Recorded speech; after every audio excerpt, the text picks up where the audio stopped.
Amid the diplomatic overtures from Barack Obama's administration towards Iran and Syria and the British decision to open low-level contact with Hezbollah, Sayyid Hassan Nasrallah came out with a clear message for the White House. أما الشروط الأمريكية فهي مردودة. هي مردودة. We reject these American conditions. As long as Hezbollah continues to exist, we will never recognize Israel.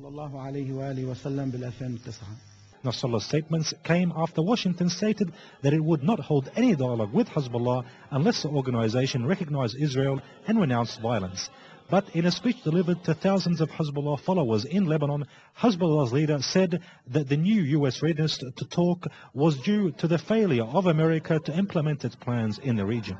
He went on to attribute this shift in policy to the strong stance of resistance movements in the region. And I think really what there is simply this desire to engage. It's not because the U.S. has realized that it's weak, it's that it's realized that it hasn't gotten anywhere after 8 years of following a Bush policy of belligerent confrontation. It's time to try a new tack. It doesn't mean that anyone is necessarily winning or losing. However, Nasrallah did not appear to close the door to future dialogue if Washington were to lift its preconditions.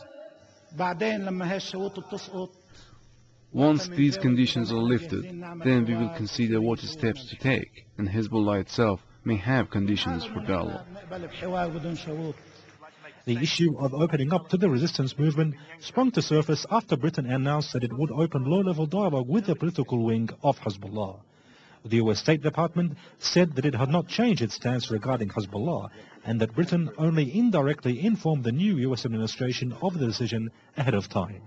Meanwhile, Nasrallah criticized some Arab states for accusing Iran of sowing division in the region and contributing to the plight of the Palestinians through its support for Hamas.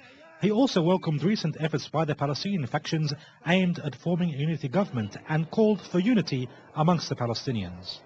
Hezbollah's leader appeared to send two messages to the Obama administration. The first was that the movement would never abandon its ideology, but the second was that its ideological struggle was with Israel and not the West, and hence any dialogue in the future may be possible if Washington made certain changes in its foreign policy. The US president, meanwhile, has stated that it was very important for America to make changes in its approach towards the Middle East. And now it appears that the ball is in the Americans' court on how much change really can be made. Ali Risk, Press TV, Beirut.